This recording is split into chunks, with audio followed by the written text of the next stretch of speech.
കടകളിലൊക്കെ കിട്ടുമല്ലോ ഒരു സതുരക്കട്ടയായിട്ട് കട്ടിയുള്ള ഒരു ബിസ്ക്കറ്റ്, മൈദ ബിസ്ക്കറ്റ്.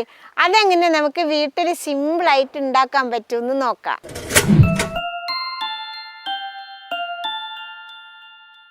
അതിനു വേണ്ടി ഞാനിവിടെ 2 കപ്പ് മൈദമാവ് എടുത്ത് വെച്ചിട്ടുണ്ട്. ഇനി അതിനെ നമുക്ക് നന്നായിട്ടൊന്ന് കുഴച്ചെടുക്കാം. അതിന് വേണ്ടി ഒരു വലിയ ചട്ടി അടുപ്പത്ത് വെക്കാം. നമുക്കിനി ചട്ടിയിൽ ഒരു 1/2 കപ്പ് പഞ്ചസാര ഇട്ട് കൊടുക്കാം. ഇനി അതിൻ്റെ കൂടെ 1/4 കപ്പ് നെയ്യ് ഒഴിച്ചു കൊടുക്കാം.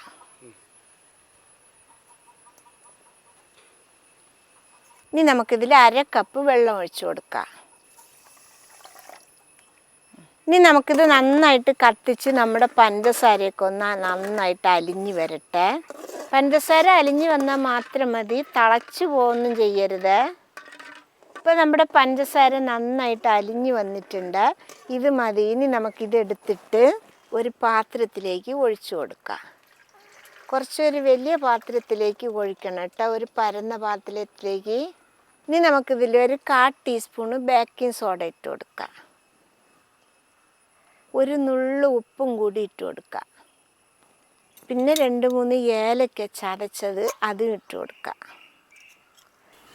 ഇതൊന്ന് നമുക്ക് ഇളക്കി കൊടുക്കാം. വെള്ളത്തിലും നെയ്യിലും എല്ലാ ഭാഗത്തും ഏലക്കയും ഉപ്പും സോഡയും ഒക്കെ കലങ്ങി വരട്ടെ. ഇനി നമുക്ക് നമ്മൾ എടുത്ത് വച്ചിരിക്കുന്ന 2 കപ്പ് മൈദ ഇതിൻ്റെ ഉള്ളിൽ ഇട്ട് കൊടുക്കാം. ഇനി നന്നായിട്ടൊന്ന് കുഴച്ചെടുക്കാം. നമ്മളിപ്പോൾ ഉണ്ടാക്കുന്നത് മൈദപ്പൊടിയിലാണ്. നിങ്ങൾക്ക് ഗോതമ്പ് പൊടിയിൽ വേണമെങ്കിൽ അതിൽ ഉണ്ടാക്കാൻ പറ്റും കേട്ടോ. ഇതിൽ ലേശം വെള്ളം കൂടിയിട്ടുണ്ട്. അപ്പോൾ നമ്മൾ എന്താ ചെയ്യണം വെച്ചിട്ടാ, ലേശം കൂടി മൈദപ്പൊടി ഇട്ടിട്ട് ഇങ്ങനെ നന്നായിട്ടൊന്ന് കുഴച്ചെടുക്കുക. ഇനിയിപ്പോൾ വെള്ളം നിങ്ങൾക്ക് കുറവ് പോലെ തോന്നുകയാണെങ്കിൽ ഒരു തുള്ളി വെള്ളം ഒഴിച്ച് കുഴച്ചെടുക്കുക. നന്നായിട്ട് അമർത്തി കുഴക്കണം കേട്ടോ മക്കളെ.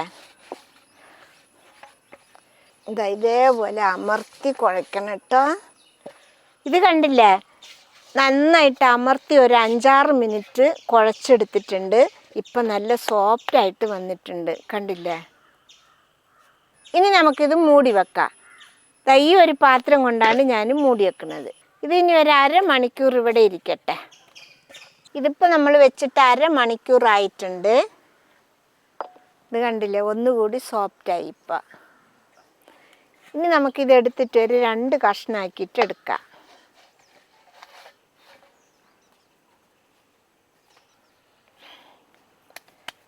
ഒരു കഷ്ണം ഇവിടെ ഇരിക്കട്ടെ.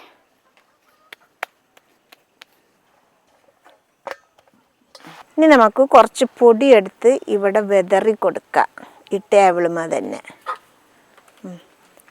നമുക്ക് ഈ മാവ് ഇവിടെ വെച്ചിട്ട് ഒന്ന് കൈ കൊണ്ടൊന്ന് ഇങ്ങനെ ആക്കാം. എന്നിട്ട് ഇതിൻ്റെ മേലെയും കുറച്ച് മാവ് തേച്ച് കൊടുക്കുക. ഇനി നമുക്കിത് ചപ്പാത്തി പരത്തുന്ന പോലെ പരത്താം. എന്നാൽ ചപ്പാത്തി പരത്തുന്ന പോലെ കനം കുറഞ്ഞ് വരരുത്, കുറച്ച് കട്ടിയിൽ വേണം നമുക്ക് പരത്താൻ. ഇതേപോലെ.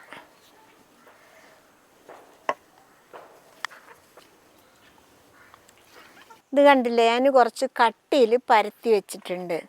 ഇനി നമുക്കിത് മുറിച്ചെടുക്കണം. മക്കളെ എല്ലാതും ഒരേ വലുപ്പത്തിൽ മുറിക്കണം കേട്ടോ. അതില്ലെങ്കിൽ വേവ് പല രീതിയിലായിരിക്കും വരിക. നമ്മൾ ഉദ്ദേശിച്ച വേവ് കറക്റ്റായിട്ട് നമുക്ക് കിട്ടത്തില്ല. അതുകൊണ്ടാണ് എല്ലാതും ഒരേ വലുപ്പമാക്കണം പറഞ്ഞത്. ഇതേപോലെ മുറിക്കണം. ഞാനിവിടെ മുറിക്കുന്നത് സതുരത്തിലാണ് കേട്ടോ. നിങ്ങൾക്ക് ഇഷ്ടമുള്ളതുപോലെ മുറിച്ചെടുക്കുക. സതുരത്തിലോ ത്രികോണമായിട്ടോ നിങ്ങൾക്ക് എങ്ങനെ മുറിക്കാൻ താല്പര്യം വെച്ചാൽ അതേപോലെ മുറിച്ചാൽ മതി കേട്ടോ.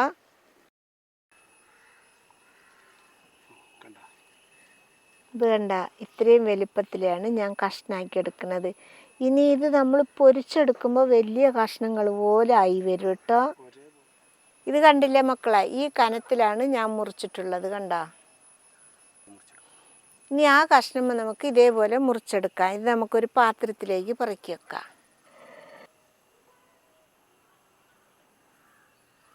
ഇനി നമുക്ക് ഈ കഷ്ണം അതേപോലെ നമുക്ക് മുറിച്ചെടുക്കാം.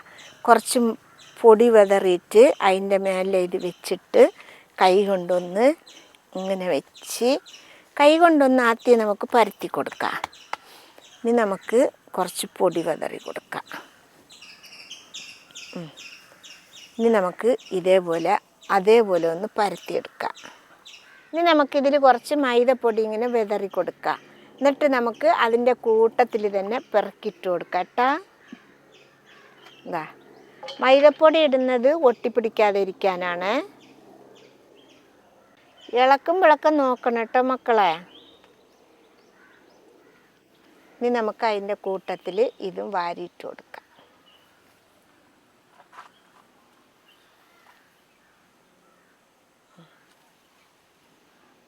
അങ്ങനെ നമ്മുടെ മാവൊക്കെ റെഡിയാക്കി എടുത്തിട്ടുണ്ട്. ഇനി നമുക്കിതൊന്ന് പൊരിച്ചെടുക്കണം. ഇപ്പം നമ്മുടെ ചട്ടി ചൂടായിട്ടുണ്ട്. ഞാനിതിൽ ഓയിൽ ഒഴിച്ചു കൊടുക്കുകയാണ്. ഇത് പൊരിക്കുമ്പോഴേ ഇത് മുങ്ങി കിടക്കണം. അപ്പോഴാണ് നല്ലതായിട്ട് പൊരിഞ്ഞ് വരുള്ളൂ കേട്ടോ. എണ്ണ നന്നായിട്ടൊന്ന് ചൂടായി വരട്ടെ. മക്കളെ, ചിലവർക്ക് എണ്ണ എങ്ങനെ ചൂടാവുക എന്നറിയില്ല. ഞാൻ എങ്ങനെ നോക്കുക എന്ന് വെച്ചാൽ ഇതാ ഒരെണ്ണ അങ്ങോട്ട് എടുത്തിട്ട് ഇതിലേക്ക് അങ്ങോട്ട് ഇട്ട് കൊടുത്ത് നോക്കും. കണ്ട, ചെറുതായിട്ട് ചൂടായിട്ടുണ്ട് എണ്ണ. അതൊന്ന് പൊന്തി വന്നാൽ എണ്ണ ചൂടായി എന്ന് നമുക്ക് മനസ്സിലാവും. ഇത് കണ്ടില്ലേ മക്കളെ, ഒരെണ്ണ ഞാൻ വേവിച്ചെടുത്ത്. ഇനി നമുക്ക് ഇടുമ്പോൾ എണ്ണ നന്നായിട്ട് ചൂടായിട്ടുണ്ടാവും. ഒരു പേടിയും വേണ്ട എണ്ണ ചൂടായോ എന്നൊന്നും ഇട്ടാ. ഇനി നമുക്കിത് ഇട്ട് കൊടുക്കാം. കുറേ ചെട്ട് പൊരിച്ചാൽ മതി കേട്ടോ മക്കളെ. കൂടുതലിട്ടാൽ പിന്നെ ശരിയായി വരില്ല. കുറച്ച് ഇട്ടാൽ മതിയേ, തോനെ ഇട്ട് കൊടുക്കണ്ട. ഇത് ഇട്ടതിന് ശേഷം ഒരു മീഡിയം ലെവലിൽ തീ വെക്കണം കേട്ടോ. ഇത് കണ്ടില്ലേ ഓരോന്നിങ്ങനെ പൊന്തി വരുന്നത്. നമ്മൾ കൂട്ടമായിട്ടിട്ടാലും കൂട്ടം കൂടി കിടക്കില്ല, അതൊക്കെ വേറെ ആയി വരും കേട്ടോ. ഇത് കണ്ടില്ലേ, എണ്ണ നന്നായിട്ട് ചൂടായത് കൊണ്ടാണ് ഇട്ട ഉടനെ പൊന്തി വന്നത്. ഇനി മീഡിയം തീ വെച്ചിട്ട് വേണം വേവിക്കാൻ. നല്ല തീ വെച്ചാൽ മേലെ മൊരുമൊരുന്നാവും, അടിയിൽ വേവില്ല കേട്ടോ. ഇത് കണ്ടില്ലേ മക്കളെ, നമ്മുടെ ബിസ്ക്കറ്റ് കളർ മാറി വരുന്നുണ്ട്. ഇതിനി ഒന്ന് മൊരിഞ്ഞ് ഒരു സ്വർണ്ണ കളറിലായി വരട്ടെ. ഇത് കണ്ടില്ലേ മക്കളെ, നമ്മുടെ ബിസ്ക്കറ്റൊക്കെ നല്ല പൊരിഞ്ഞ് വന്നിട്ടുണ്ട്. ഇനി നമുക്കിത് എടുക്കാം. കളറിൻ്റെ കാര്യം പറയാത്ത എന്താണെന്ന് ചോദിച്ചാൽ മക്കളെ, തീ കൂടുതൽ വെച്ചാൽ പെട്ടെന്ന് കളറാവും. അതുകൊണ്ടാണ് ഞാൻ ഇപ്പം കളറിൻ്റെ ഇത് പറയാത്തത്. ഇനി നമുക്ക് പാത്രത്തിലേക്ക് വെക്കാം. ഇനി നമുക്ക് രണ്ടാമത്തെ റിപ്പും കൂടി ഇട്ട് കൊടുക്കാം. ഇങ്ങനെ ഇട്ട് കൊടുക്കുമ്പോൾ കയ്യിൽ തെറിക്കാതെ നോക്കിയിട്ട് വേണം ഇടാൻ കേട്ടോ.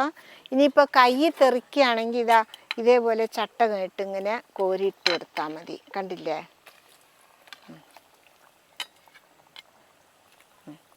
ഇനി ഇത് അതേപോലെ ആയി വരട്ട്. അതുവരെ നമുക്ക് കത്തിച്ചു കൊടുക്കാം.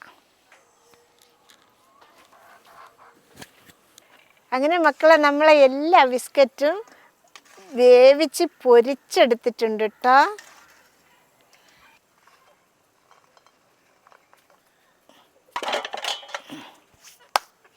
അങ്ങനെ നമ്മുടെ മൈദപ്പൊടി ബിസ്ക്കറ്റ് എല്ലാം റെഡിയായി വന്നിട്ടുണ്ട്.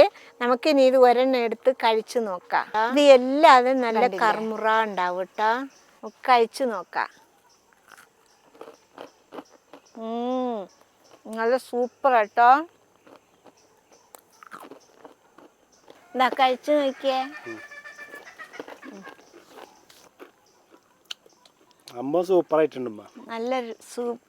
നല്ല ടേസ്റ്റാണ്. കുട്ടികൾക്കൊക്കെ വളരെ ഇഷ്ടപ്പെട്ട ഒരു സംഭവമാണ് ഇത് കേട്ടോ. ഇത് എല്ലാവരും ഉണ്ടാക്കി വെക്കണം. ഒറ്റ പ്രാവശ്യമെങ്കിലും ഉണ്ടാക്കണേ. ഇഷ്ടപ്പെട്ടാൽ സബ്സ്ക്രൈബ് ചെയ്യുക, ലൈക്ക് ചെയ്യുക, കമൻറ്റ് ചെയ്യുക, ഷെയർ ചെയ്യുക. മക്കളെ ഫോളോ ചെയ്യാനും കൂടി മറക്കരുതേ.